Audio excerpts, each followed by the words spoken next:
બનાસકાંઠા જિલ્લાના વિભાજન સામેનો વિરોધ વકરતો જાય છે।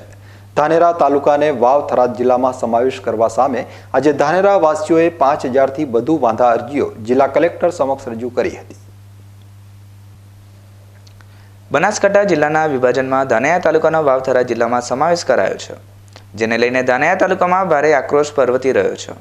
ત્યારે ધાનેરાને થરાદ જિલ્લામાં સમાવેશ કરવા સામે 5000થી વધુ વાંધા અરજીઓ લઈ ધાનેરાના અગ્રણીઓ કલેક્ટર કચેરીએ પહોંચ્યા હતા, જ્યાં જિલ્લા કલેક્ટર સમક્ષ વાંધા અરજીઓ રજૂ કરી ધાનેરા તાલુકાને બનાસકાંઠા જિલ્લામાં રાખવાની માંગ કરાઈ હતી।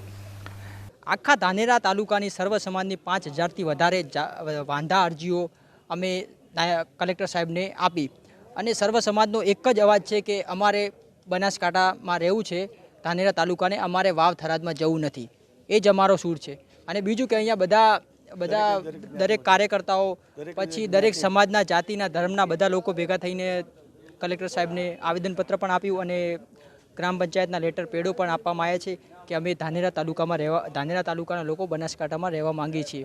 અમે કોઈ પણ હિસાબે વાવ થરાદમાં જવા નથી માંગતા।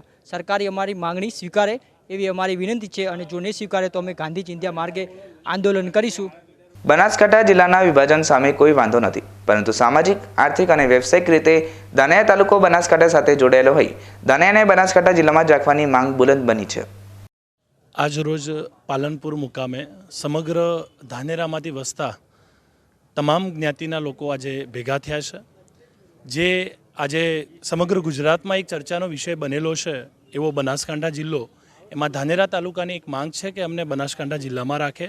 તો એના માટે વાંધા અરજીઓ એકત્રિત થઈ છે। 5000 કરતાં પણ વધારે વાંધા અરજીઓ તમામ સમાજમાંથી સ્વેચ્છાએ સ્વયંભૂ ઉમટીને એમને આપી છે અને એ વાંધા અરજીઓ આજે અમે અહીંયા કલેક્ટર ઓફિસમાં જમા કરાવવા આવ્યા છીએ। અને અમને કોઈ એક વ્યક્તિ, કોઈ સમાજ કે કોઈથી વિરોધ નથી। વાવ થરાદ જિલ્લો બન્યો બેસ્ટ છે, અમને શુભકામનાઓ છે, પણ અમારો જિલ્લો બનાસકાંઠા રાખો, કારણ કે અમારું ઔદ્યોગિક ક્ષેત્ર છે, મેડિકલ ક્ષેત્ર છે, શિક્ષણ ક્ષેત્ર છે, અમે ક્યાંક ને ક્યાંક સામાજિક રીતે પણ પાલનપુર સાથે સંકળાયેલા છીએ, એ જ અમારી માંગ છે।